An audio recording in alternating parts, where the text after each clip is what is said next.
Seja muito bem-vindo, muito bem-vinda. Nós estamos começando aqui mais um episódio do Fora de Sala. Falamos diretamente da gloriosa e da teologicamente reflexiva Atibaia, não é? Por que não Atibíblia?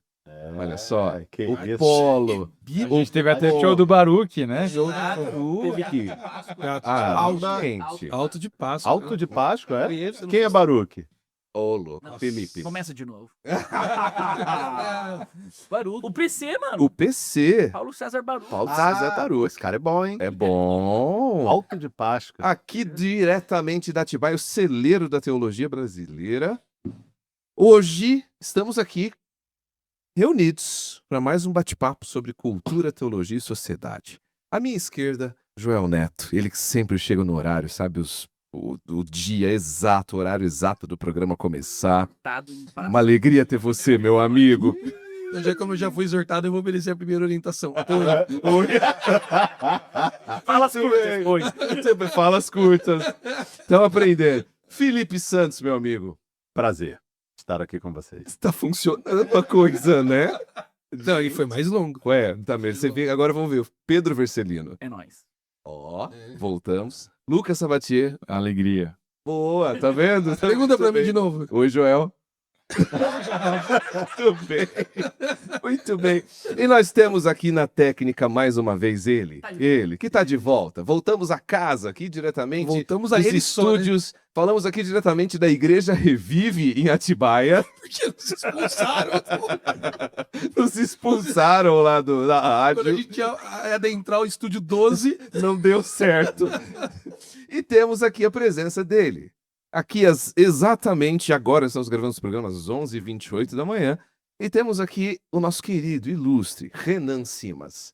Aquele que está de férias do trabalho que ele ganha, mas do trabalho que ele não recebe para fazer e é zoado todo o programa, ele está aqui. ele está aqui. Não é? Resiliência, chama. Isso que é O resiliência. fato é que o Renan tá noivo, né? Porque Não. Verdade, Renan. Contra quem? Contra quem? E a gente não vai ele só falar. demorou, assim, glória a Deus por isso, estamos felizes por isso. Ele demorou porque ele não tava conseguindo vir no Kinder Ovo Anel. Ele tava comprando, o cara que saiu, ele, vou noivar. Aí sim. Ô, Renan, só manda, por favor, sua noiva tirar a aliança quando for lavar a louça, tá bom? Porque vai tirando a tinta, né?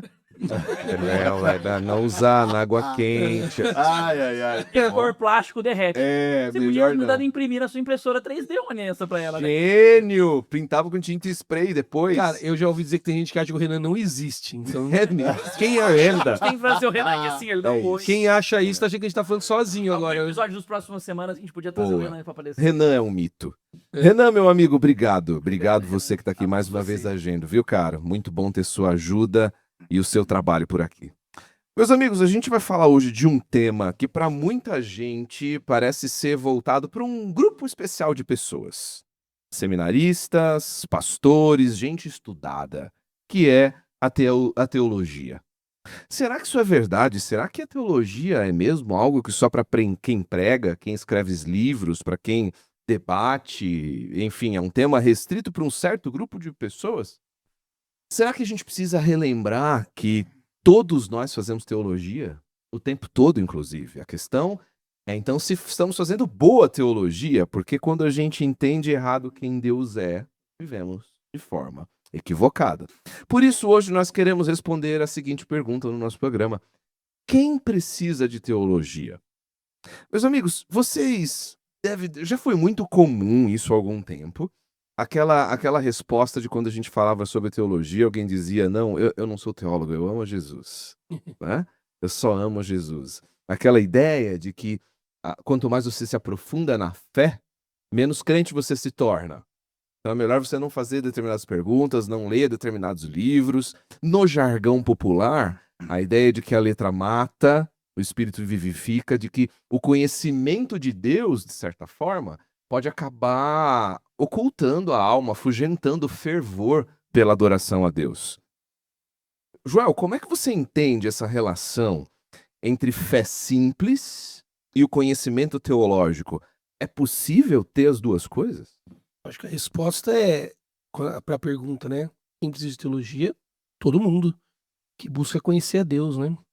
Se Deus se revelou por meio de um texto e a teologia é reflexão desse texto, né, do texto bíblico revelado, inspirado, em alguma medida, todo mundo que busca amar a Deus precisa conhecê-lo melhor para amá-lo corretamente. E isso se dá por meio da reflexão, da revelação escrita, que revela o Cristo encarnado. Então todo mundo precisa. Eu certamente acredito também que existem níveis desse tipo de interação e envolvimento com a teologia, né? Jogar num crente comum tudo que a alta crítica reflexiva da teologia faz, nem sempre é o melhor caminho também, né? A igreja tem um método de entregar para os simples, como você está chamando, a teologia, o conhecimento sobre Deus, dá a eles ferramentas para essa reflexão, e certamente alguns irão a lugares mais avançados, mais profundos, e outros não, mas isso não significa que ele não precise da teologia. Eu acho que essa outra questão, eu vou deixar depois para não avançar muito, ficar muito longo, mas eu acho que essa questão de misturar a alta reflexão com continuar simples é a grande pergunta da filosofia ao longo da história, né? Se o conhecimento se dá pela mera razão, o conhecimento passa pelos sentidos, pela experiência, pelas sensações, e parece que a própria filosofia moderna resolveu isso, né? Que não é nenhum nem outro, são os dois, né? Tanto nós não pensamos sem sentir e não sentimos sem pensar. Por isso a nossa fé sente e o nosso amor, ele é um amor que crê, né? Então, as duas coisas são imbricadas, andam juntos. Nós somos um emaranhado dessas duas coisas. Nós nos relacionamos com Deus porque o percebemos por meio dos nossos sentidos, nós o experimentamos, mas toda essa experiência precisa ser subjugada a um conhecimento que passa pela reflexão. E ela é teológica, sem dúvida ela é teológica. Eu acho que talvez para a gente ajudar a quebrar um pouco desse fantasma que a gente está levantando, talvez ajude a gente se a gente começar com uma definição importante, a gente entender o que é teologia, então. Do que se trata a teologia e a gente tentar criar juntos aqui uma definição para isso. Eu acho que o Joel, ele começou a fazer isso quando ele disse que a teologia é uma reação, uma resposta à revelação. Então Deus se mostra, ele se revela, ele se evidencia para nós. O que nós dizemos em reação, em resposta acerca desse Deus que se revela? Isso é teologia, né? O discurso, o logos, sobre Deus, sobre o Theos, né? Teologia. Alguns vão fazer isso de maneira mais formal, vão dedicar sua vida a trabalhar as palavras desse discurso, e esses a gente normalmente conhece como teólogos, né? São aqueles que se dedicam na carreira da teologia. Mas de alguma maneira, se Deus se revela para a humanidade, todos nós reagimos a essa revelação, respondemos a essa revelação, ainda que em silêncio ou negação. E aí, então, nesse sentido, somos todos teólogos. Mas talvez seja importante a gente definir que existe, sim, níveis, né, dentro dessa disposição reativa. Acho que o grande perigo aqui é reagir, e reagir todo mundo irá reagir, inflexivamente. Sim. Tem que haver reflexão, e aí a teologia acaba sendo, em algum nível, para todos. E esse discurso pode estar certo, ele pode estar errado, ele pode ser, ele pode receber bem a revelação, né, com corações férteis, ou ele pode reagir mal a essa revelação com a negação, que suprime a verdade, né, daqueles que são mais resistentes à existência de Deus. Pedro, Felipe, vocês acham muito simples ou que nos ajuda aquela definição básica de que a teologia é conhecer esse Deus? E se teologia é conhecer a Deus por meio da sua revelação, todos nós temos alguma expectativa, uma espécie, um nível de conhecimento desse Deus. E precisamos.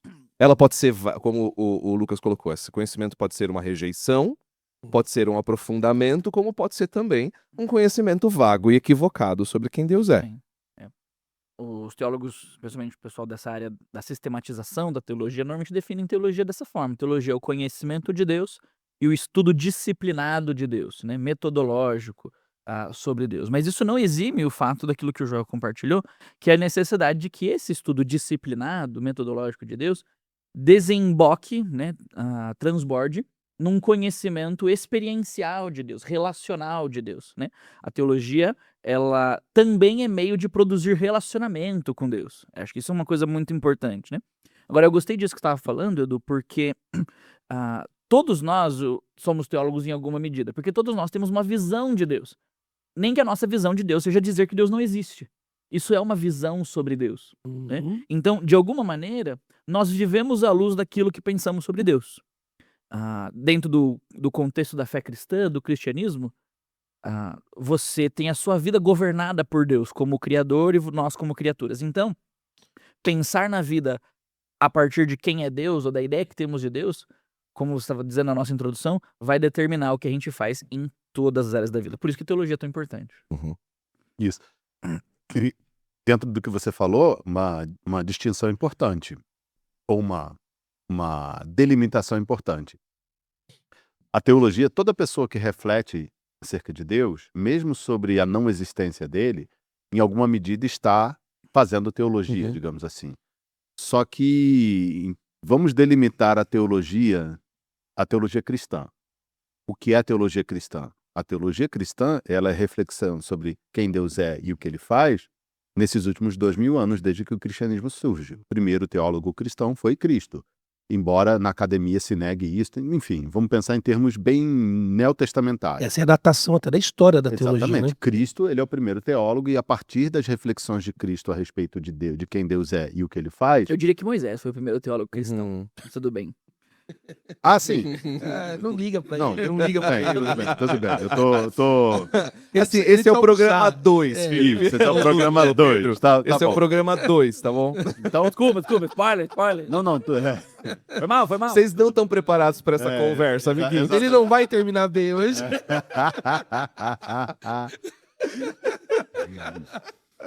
Vou ocupar minha boca pra não falar. Jesus é o primeiro Jesus, teólogo. vai. tá. Primeiro teólogo cristão por excelência. E toda a teologia que é construída no Novo Testamento e toda a reflexão que o Novo Testamento faz sobre o Antigo Testamento é teologia cristã. Com certeza. Então, a teologia cristã, ela tem uma história. Uma pessoa que reflete sobre a não existência de Deus, ou uma pessoa que reflete academicamente sobre questões relacionadas a Deus, ela pode até estar fazendo teologia, mas ela não necessariamente está fazendo teologia dentro do âmbito do cristianismo. Eu acho que existe uma diferença, desculpa te interromper, não sei se isso te ajuda, entre falar sobre e falar de.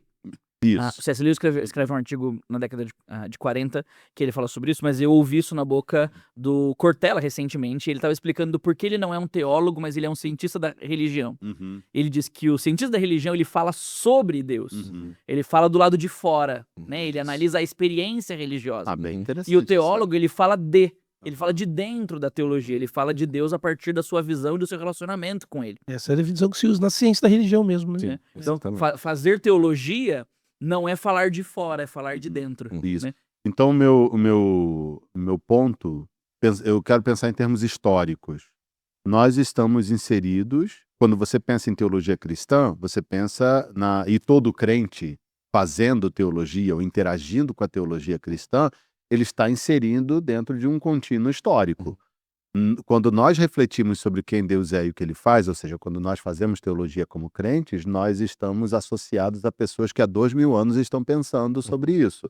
Nós somos parte de um corpo, nós somos parte de um grupo, nós somos parte de um tipo de reflexão.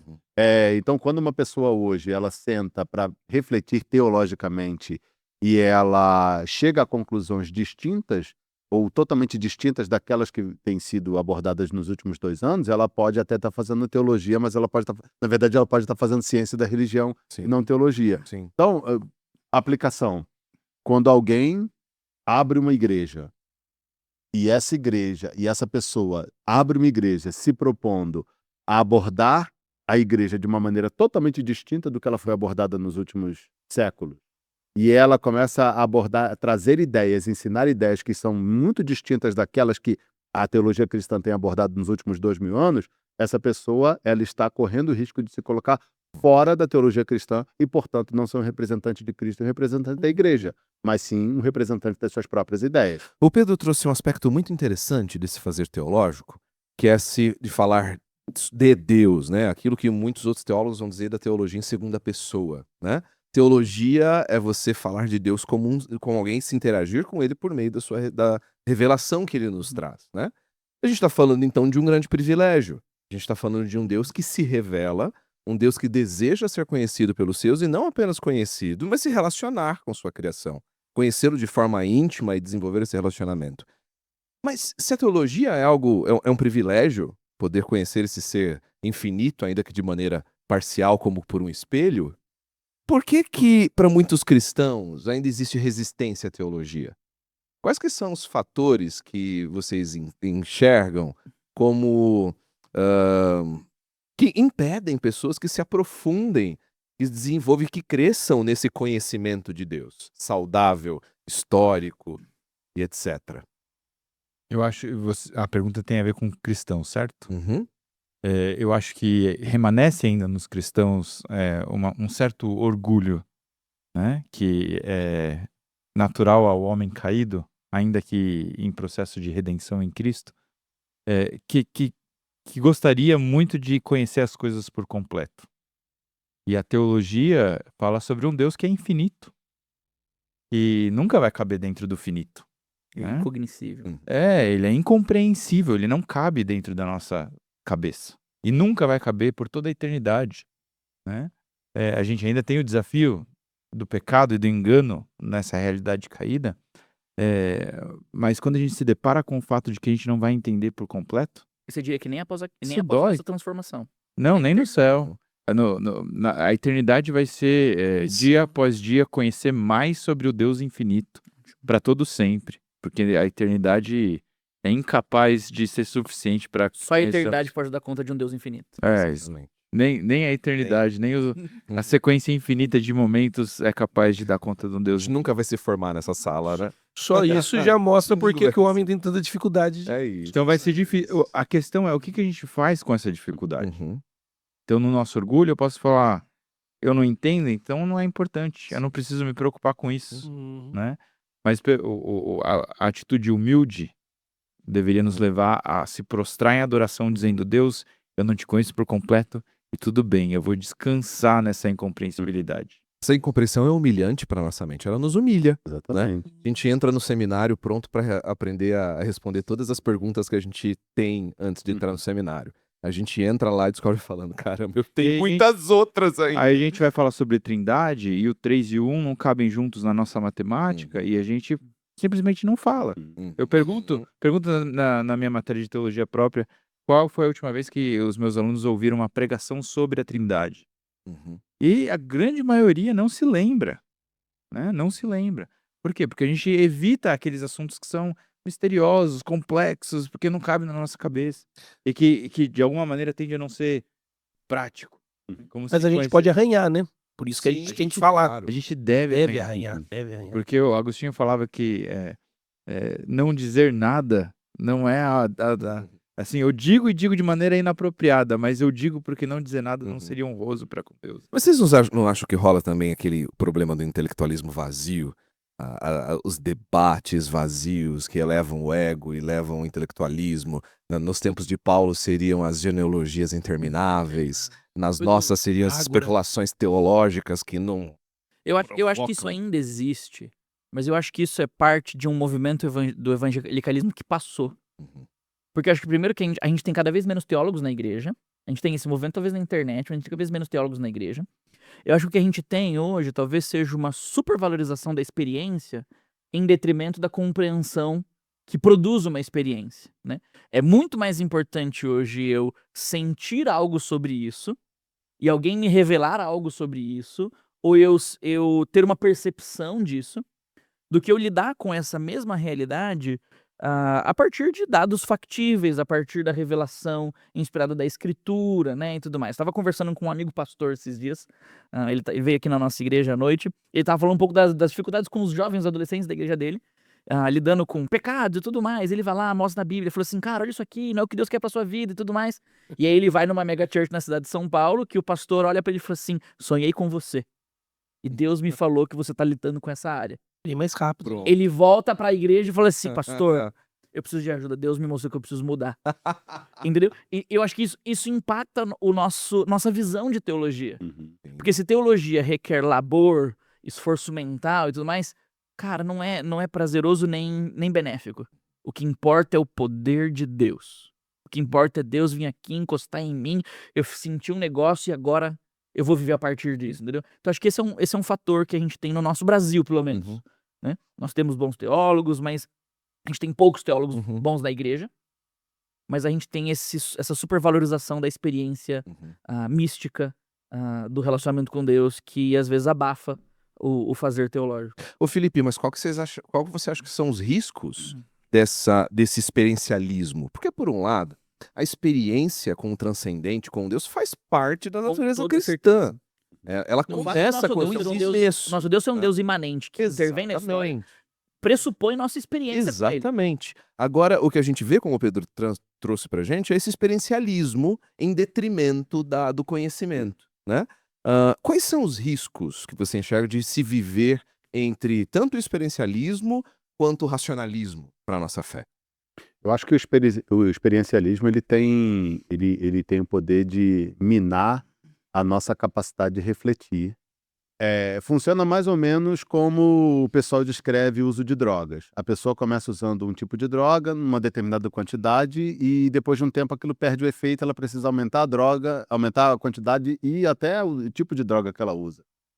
Uma pessoa que vive uma vida pautada em experiências, ela passa pelo mesmo processo. No começo, uma pequena experiência satisfaz, só que depois aquilo vai escalando de tal maneira que ela vai chegar lá na frente e ela vai sempre precisar de coisas enormes, gigantescas, e aquilo vai parar de ter efeito. É nessas horas que nós corremos o risco de cair nas mãos de pessoas mal intencionadas e de movimentos que só focam nisso, e quando nós perdemos a nossa capacidade de parar, refletir e viver a vida cristã na serenidade. Eu acho que o experiencialismo, ele leva a esse processo e ele é muito danoso. O racionalismo, por outro lado, ele tira de você a capacidade de experimentar. Uhum, Porque caminhar com Deus é experimentar a presença de Deus. uhum. Quando você se alegra, o Espírito se alegra com você. Quando você se entristece, o Espírito ele está ao seu lado, te consolando, te ajudando a sair daquela. Quando você se torna uma pessoa profundamente racional, você perde a capacidade de perceber a ação do Espírito nesses movimentos afetivos na sua vida. Você perde a capacidade, às vezes, de se emocionar com a presença de Deus através da leitura do texto, através de uma música, um momento de adoração, de comunhão e tudo mais. Então, os dois lados são danosos. Agora, nós que somos o povo do livro, Uhum. nós temos uma dificuldade com essa afirmação que você fez, de que começa na experiência. Né? E o Kant, naquele texto dele, A Crítica do Juízo, ele trata exatamente isso, né? Quando ele está tentando responder ou fazer a unificação dessa discussão se é o empirismo ou se é o racionalismo, que remonta lá de Platão e Aristóteles, ele busca na Crítica do Juízo dizer que são as duas coisas, mas ele afirma que começa na experiência.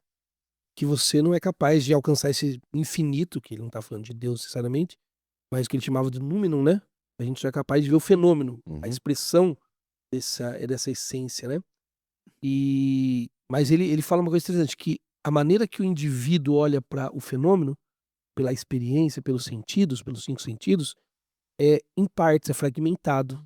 A gente não vê, mesmo que a gente não enxerga o número, né? Uhum. O próprio fenômeno é fragmentado.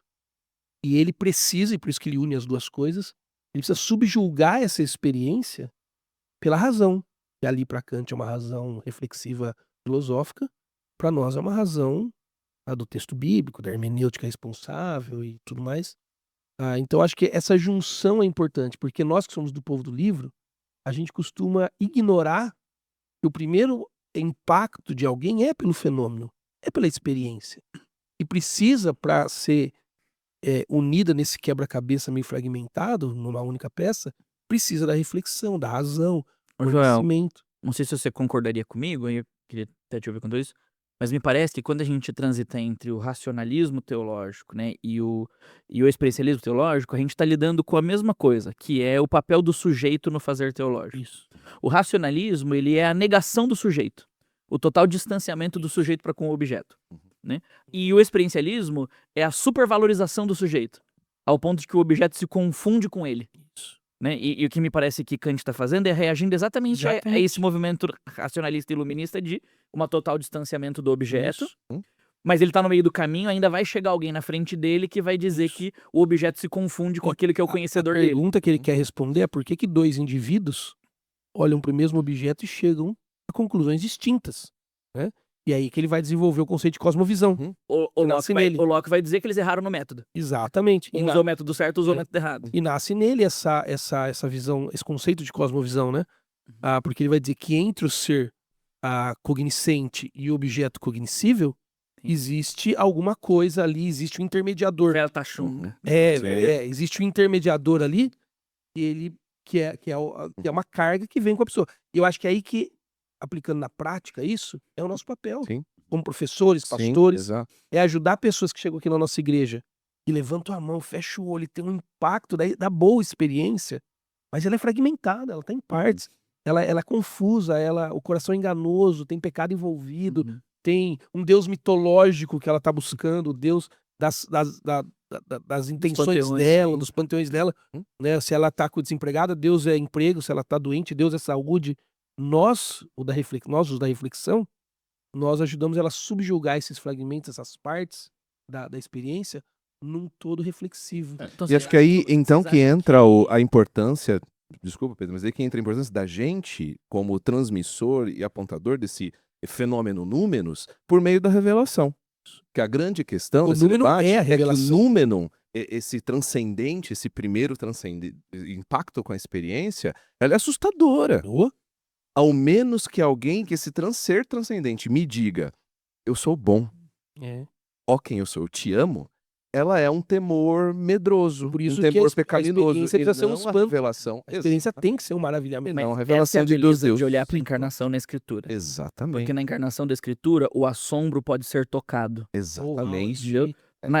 Quando você olha para a encarnação e a pessoa de Jesus, você vê que aquele que é totalmente assustador no monte, lá no deserto, que só olhar para suas costas pode ser perigoso, agora ele toca em gente que ninguém nunca pôs a mão. O que nem o mito ofereceu e nem a filosofia cientificista ofereceu. E é o Nem que a razão e nem a Claro, experiência. é o que o Castor resumiu belamente nas Crônicas de Nárnia, né? Ele diz para você. Ele diz pra Lucy, esse Aslan, cada um tem uma experiência diferente, os quatro perigoso, meninos. mas Ele é bom. perigosíssimo. Um leão perigoso? Não, ele é perigosíssimo. É. Mas ele é bom. Foi isso. Essa é a Exatamente. experiência. Agora, Mas, gente, o- como um- essa... Desculpa, Uhum. Pedro, Felipe, puxa. Então, no final das contas, considerando tudo isso, a teologia, por que ela é tão importante na vida de qualquer crente? Porque, bom, primeiro, Deus é uma pessoa.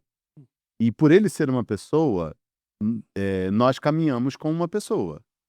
Define pessoa, por favor, senão eu vou ficar. Não, pode definir. Vamos lá. Nos ajude. Você, vamos lá definir. Vamos definir. Fez o pênalti, você sofreu o pênalti. Deus não é um agora bate. velhinho É. barbudo Bonachão. sentado No trono, jogando raio em todo Deus é mundo. pessoal. Deus é pessoal. Existe pessoalidade, relacionalidade. de Deus. Exatamente. Ele se relaciona conosco, mas assim, ele se relaciona, ele é o nosso pai. Ele é o criador de todas as coisas, por isso tememos. Ele é o nosso pai, por isso nós nos relacionamos a ele pessoalmente em amor.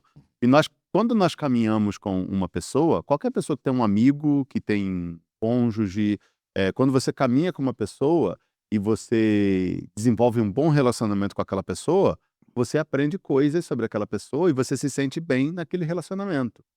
A teologia é isso. A teologia é você caminha com o seu Deus e seu Pai e você aprende do seu Deus e seu Pai por meio da palavra e por meio da interação com seus irmãos que são membros da mesma família. E nisso nós todos caminhamos na mesma direção, seguindo esse mesmo Pai que nos ama. Então a teologia ela é importante por isso, porque se não fosse pela teologia, nós seríamos uma família de pessoas que anda calada, que ninguém se conhece, que ninguém sabe quem ninguém é, e no final das Tá contas... dizendo que o fazer teológico é quase desenvolver uma cultura familiar. fazer da teologia, fé. exatamente. Por isso que teologia se faz no meio do povo de Deus. Com o Oh, povo de Deus. E pegando o gancho da pessoalidade, quando você conhece alguém, quando você conhece a sua esposa, quando você se relaciona com ela, né, aprendendo mais sobre ela, gastando tempo com ela, você não enxerga isso como um aspecto teórico, né? Porque o relacionamento é essencialmente prático. Então, quando a gente fala sobre Trindade, e a gente conhece a Trindade, A gente não está falando sobre algo que não é prático, Uhum. né? Porque a nossa mente pragmática, moderna, É quer diferente saber, de peraí, prático. o que é que eu preciso fazer então com essa informação? Não, você está Exatamente. conhecendo a Deus, esse é o seu fim. Aham. Já tem O beleza fim nisso. do homem é Sim. conhecer a Deus, né?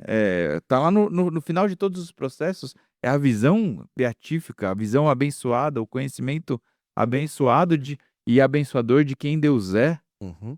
Então, O peraí, êxtase final, a prática já está nesse Toda conhecimento. boa verdade bela é prática, né? É isso. Agora, um outro ponto que eu gosto de pensar é que a nossa existência é teológica, né? Tudo existe em Deus. Deus é o contexto de todas as coisas que eu gosto de repetir. E se Deus é o contexto de todas as coisas só fazem sentido dentro do seu contexto, que é o próprio Deus. Conhecer a Deus, então, é o que me possibilita a entender a realidade por completo, Uhum. a entender as coisas de maneira mais profunda, a entender a minha existência, entender quem eu sou. Então, a teologia, ela vai além simplesmente de, de ser uma disciplina entre tantas outras, né? Ela é o centro, Você diria ela é a então, rainha das ciências. você diria então que o encontro com Deus, aquele encontro salvífico, de alguma maneira já é a inserção no mundo da teologia. Uhum. Alguém já está começando a conhecer De Deus, conhecimento de mesmo Deus. que não seja, como Pedro falou, disciplinado, sistemático. Eu diria que da boa teologia, Tá boa teologia. da verdadeira teologia. Tá. Porque eu posso falar de uma teologia que é falsa, que é ruim, Tá. mas a boa teologia, ela acontece nesse encontro com Deus, Tá. com a revelação de Deus, a partir da presença de Deus que me capacita a enxergar essa revelação e recebê-la em verdade, porque no final das contas, só o Espírito conhece a Deus. Agora, Eu preciso desse Espírito para conhecê-lo. Agora, nisso tudo que a gente está falando, desse encontro com esse Deus e no relacionamento com ele, colocar uma bola na marca do pênalti aqui para onde vocês chutarem. Por que é tão contraditório a gente estudar esse Deus e conhecer esse Deus e se tornar mais arrogante, mais frio, mais orgulhoso, mais autossuficiente? Eu tô muito gordo pra chutar pênalti, cara. Deixa aí. Por quê? Porque é possível, Pedro, conhecer esse Deus dessa forma, se aprofundar no conhecimento desse Deus e crescer em orgulho, em frieza. Não, Edu, é totalmente contrário ao conhecimento de Deus. A gente tem duas histórias na Bíblia que mostram isso claramente. A primeira é o momento em que Isaías dá de cara com Deus no trono. Quando Isaías dá de cara com Deus no trono, ele dá de cara com a santidade em pessoa e com a realidade do seu pecado. E ali ele diz: Deus, eu não tenho condição de estar aqui. E o que garante a presença de Isaías na presença de Deus é uma ação de Deus em detrimento a ele, que é uma ação purificadora. Deus toma iniciativa, vai lá, purifica Isaías e torna Isaías alguém que tem condições de estar na presença de Deus pela ação do próprio Deus, e torna Isaías alguém que tem condições de servir a Deus ao ponto de ser enviado em missão. Com essa história em mente, viaja comigo agora para Lucas capítulo 5, Uhum. quando Jesus se encontra com Pedro e os discípulos, num relato que é diferente de Mateus e Marcos, da primeira experiência de pesca em que Pedro e os seus companheiros pescam a noite inteira, não pegam nada, e Jesus aparece lá. E esses caras ganham a vida com isso. Jesus não é pescador, Jesus não sabe pescar humanamente falando. E ele chega lá e diz: joguem as redes pelo outro lado. Eles têm aquela experiência de pesca maravilhosa. Qual é a reação de Pedro? Pedro olha para Deus e fala assim: Senhor, afaste-se de mim, pois eu sou um homem pecador. Eu acho que essa é a nossa versão do Novo Testamento do encontro com Deus de Isaías. A realidade é a mesma. E o que Deus faz? A mesma coisa, o que Jesus faz? A mesma coisa que Deus fez com Isaías. Ele chama Pedro para perto. Ele diz: eu vou fazer de você pescador de homens. Isaías é comissionado em missão no capítulo 6. Pedro é comissionado em missão em Lucas 5. E o que essas duas experiências com Deus nos lembram? Quando você está na presença de Deus, aquilo que fica mais evidente não é o quão grande e poderoso você é, mas o quão falho e necessitado você é da intervenção do próprio Deus. Então, fazer teologia é estar na presença de Deus. Se eu estou de fato na presença de Deus, a única atitude plausível e possível é me colocar de joelhos diante dele. Bela mensagem. Senão, não tem como. Muito bom. Não tem como. Gente, como é que a Por gente isso que ele pode- acha que Moisés é o primeiro teólogo Pois é. cristão. Para encerrar aqui a nossa conversa, caminhando já para o final, uma última pergunta. Como é que a gente pode estimular, então, esse aprofundamento na igreja local? Como é que a gente pode, por meio de práticas não pragmáticas, mas práticas de ajudar as igrejas locais por meio dos seus líderes, dos seus membros, a aprofundarem no desenvolvimento da boa teologia e, consequentemente, no crescimento do conhecimento de Deus. No nível mais básico, a liderança da igreja, as pessoas da igreja que são responsáveis por ensinar, elas precisam estudar a palavra, elas precisam refletir sobre a palavra e elas precisam conectar o estudo delas com aquilo que já foi estudado antes, ou seja, elas precisam se preparar. E ao se preparar, lendo outras coisas, refletindo, elas vão poder ensinar com mais profundidade. Eu estou pensando, então, naqueles que ensinam na igreja. Pedro, Acho que pensando em termos da própria igreja, a gente está falando aqui da perspectiva que nós somos pastores e professores, né? É encarar a realidade de que a igreja ela é educadora na sua essência. A igreja, na sua natureza, ela existe para educar, né? O movimento catequético surge no Novo Testamento e ele vai ser aperfeiçoado no 2º ou 3º século e ele vai ser desenvolvido ao longo de toda a história da igreja. A igreja ela é essencialmente educadora e eu acho que a gente perdeu algo no meio do caminho em prol do pragmatismo, que é educar pessoas na igreja para resolver problemas do dia a dia, dizendo para as pessoas o que fazer no dia a dia. Sendo que quando a gente olha para a revelação, quando a gente precisa ajudar alguém a resolver os problemas do dia a dia, a gente precisa dar mais de Deus para elas. Educar os amores delas. Quanto mais essa pessoa conhece a Deus e quem Deus é, como Deus age, o que Deus pensa, o caráter de Deus, mais condições ela tem de tomar decisões. Então me parece que a gente precisa aprender a responder os dilemas do dia a dia na igreja mais teologicamente. E isso faz parte de pensar nossos programas educacionais da igreja teologicamente, pensar nossas séries de pregação teologicamente. Isso não significa que a gente não vai ser prático, não vai pensar na segunda e tudo mais. Mas se a gente está só dizendo para as pessoas, faça isso, seja assim, isso é bom, isso vai dar errado se você caminhar nesse caminho, a pessoa vai sempre precisar voltar até mim para dizer, ok, pastor, mas o senhor não lidou com essa variável. uhum. E essa variável, o que eu faço? Ah, então eu preciso pregar uma série para E a resolver essa a variável. gente tem que assumir que salva algumas salvas. É responsabilidade do indivíduo tomar essas decisões. Exatamente. Uhum. Nossa é dar argumentos, bases. Mostrar a grandeza e a revelação desse Deus e ele É decidir. esse conhecimento teológico Isso, de Deus. De Deus. Então, Amar ele corretamente. pensar a igreja teologicamente, pensar a educação teológica na igreja teologicamente, né? Faz parte dessa da nossa realidade. Acho que entender o discipulado como um processo de apresentação desse conhecimento de Deus, né? E quando eu falo em discipulado, eu não estou falando de um discipulado como Esse tem de um programa, né? um programa ministerial da igreja, né? Na verdade, o discipulado é o programa ministerial da igreja, porque tudo que a igreja faz É o é discipulado. para levar pessoas a seguirem Jesus. Afinal, Jesus é a exata expressão do Pai. Ninguém vai ao Pai senão por Ele. Então a nossa teologia cristã, ela é cristã porque ela é por meio de Jesus. Uhum. Então a gente precisa ajudar as pessoas a aprenderem a ler a Bíblia cristologicamente. Nós precisamos expor a Bíblia cristologicamente, ou cristocentricamente, se você preferir. Aristotelicamente. E fazer isso. Que a gente não precisa afirmar uma em detrimento das... Porque, Elas carregam nuances que se complementam. porque é isso que a igreja tem feito ao longo da sua história, né? Então, nesse sentido, inclusive, fazer essa leitura e essa exposição teológica das escrituras, olhando para a comunidade maior, né? O que a gente fala, a gente fala às vezes da catolicidade da igreja, catolicidade com C minúsculo, né? Quando você fala sobre catolicidade, você está falando sobre... Universalidade da igreja. Legal. E é uma universalidade da igreja que transcende não só o espaço, né, a geografia, mas o tempo. Uhum. Então, olhar para trás e falar assim, então tá, eu não vou interpretar a Bíblia sozinho. Exatamente. Eu não vou interpretar a Bíblia cristocêntrica ou cristologicamente, ou como vocês preferirem, sozinho. Não somos uma ilha. Eu vou fazer isso junto dos santos durante ao longo da história e ao redor do mundo. Uhum. Eu diria que tudo isso, né?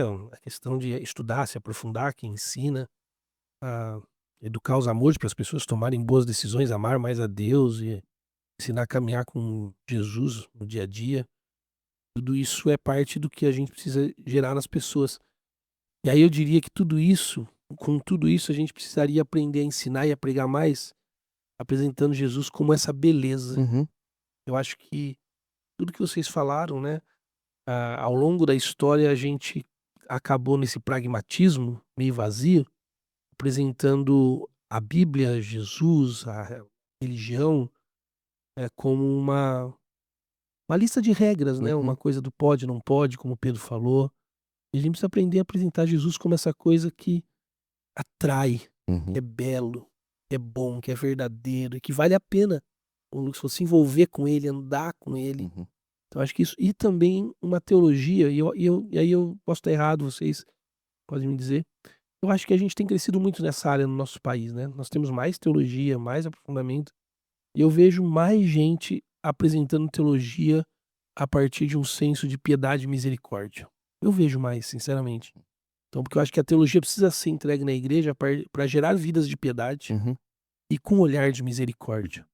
Pessoas não estão onde estamos, elas não chegaram aonde chegamos, nós às vezes não chegamos onde outros chegaram, e a caminhada com Cristo, aprendendo da beleza dele para tomar boas decisões, por meio de um aprofundamento teológico, nos coloca nessa condição de Jesus tem misericórdia Uhum. de nós, enquanto está gerando em nós uma vida de piedade, de amor a ele, esse encantamento na beleza que é o Cristo. Acho que é isso. E Eu vi a só uma- teologia se transformando, às vezes, em gnosticismo, né? Principalmente nas redes sociais hoje. Falar sobre teologia é deter um poder que a maioria das pessoas tem. Então, muita gente, infelizmente, usa a rede social para promover a si por meio da Quem teologia. nomina, domina. É isso aí, não promove a teologia que ele Isso crê. é verdade. Então, use isso. Lembre-se, você que tá influencer aí na internet, lembre-se que a teologia aponta não para você, mas para Cristo. E aproveitar, especialista, não, e Felipe. aproveitar a ocasião, o momento que nós vivemos, como o Joel falou, o momento que nós vivemos hoje, o mercado editorial brasileiro é muito bom. Uhum. Hoje você encontra bons cursos, bons programas, às vezes é AD ou Eu queria dizer isso, Felipe. Eu acho que, em termos práticos, acho que uma coisa boa que você pode fazer a partir desse episódio, você que tá ouvindo a gente, cara, compre e leia um livro de teologia. Isso aí. Tem ótimos. A gente pode talvez deixar na descrição depois umas Uhum. 2, 3 indicações de por onde você pode Uhum. começar. Uhum. Mas eu acho que eu conheço muita gente que não lê nada, mas eu conheço muita gente que lê muito e não lê nada teológico, né? Do Uhum. povo de Deus. Cara, considere entre 3 novelinhas Amish, 2 romances e um livro sobre como ganhar dinheiro. Cara, leia um livro sobre Deus. Exatamente. Você tá lendo Então, Exatamente. Exatamente. Ouvi boas pregações, que tem um monte no YouTube, na internet. Aí eu vi aulas, às vezes Sim, participar de um curso, Valorizar um o seminário programa educacional da online. sua igreja. frequentar isso aí, a escola dominical. E é tão Ótimo. gostoso. Aí não dá, porque a Gente, igreja não tem.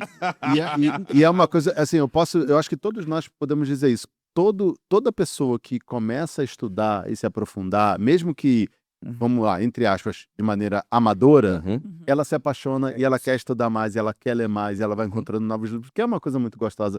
Você aprender mais sobre quem seu Deus é, o que outros irmãos têm refletido a respeito dele, como aquilo pode ser valioso para sua vida. Acho que a gente tem Isso aí. uma experiência, nós três, ensinando num curso da Palavra da Vida, no CTL, que não é focado em formar pastores, como a maioria de nós está focado em estudar. Eu não sei se vocês lembram das reações das pessoas nos fins das nossas aulas. Gente que veio fazer panorama bíblico, veio estudar a vida cristã, como aprender a ler a Bíblia. Gente que não é pastor, que não é líder na sua igreja, senhoras de 60, 70 anos, adolescentes no curso. E aquele desejo, falou assim, pastor, eu nunca vi isso. Nossa, como isso é lindo, como isso é legal. Eu acho que esse sentimento que esse curso da Palavra da Vida proporcionava pra gente como professor é muito legal. Uhum. Que é uma coisa que você pode experimentar. Se você não acredita que eles estão sentindo isso, coloque-se à prova. Isso. Experimente isso. Quer ver umas dicas finais aqui, sem ganhar dinheiro com isso. Palavra da Vida tem o CTL digital, Uhum. você tem o Seminário Foco, você tem o que hoje? O Invisible College. Muita Nossa, coisa tanta boa, instituição muita coisa boa por aí que você pode... O livro do meu amigo Felipe acabou. Você vai chegar assim, Falar sobre isso. Tanto que você pode... Você entra aí, o Guilherme de Carvalho, Sim. o Augusto Nicodemos, tanta gente Tem boa na muita internet coisa. que você pode assistir, isso aí. ouvir. É isso aí. Eu decidi vir pro seminário ouvindo uma série de sermões do Augustus em Romanos. Eu parei meu carro um dia de deslumbramento e falei, Senhor, eu preciso conhecê-lo mais. Então você já era Por quê? presbiteriano. Já era, tá vendo? Eu vim pro seminário tendo ouvido uma outra série de um outro pastor em Romanos, mas eu não É melhor nem falar, né? Então, pessoal, o que fica aqui então pra gente é relembrar que a teologia é a forma de como nós podemos conhecer melhor a Deus para viver melhor com Ele. Isso não é luxo, isso é questão essencial para a nossa vida. Uhum. O nosso desejo é que você tenha uma vida moldada pela visão correta de quem Deus é revelado na sua palavra. Amém. Tá bom? Amém. A gente se vê por aí. Um abraço. Até o próximo episódio.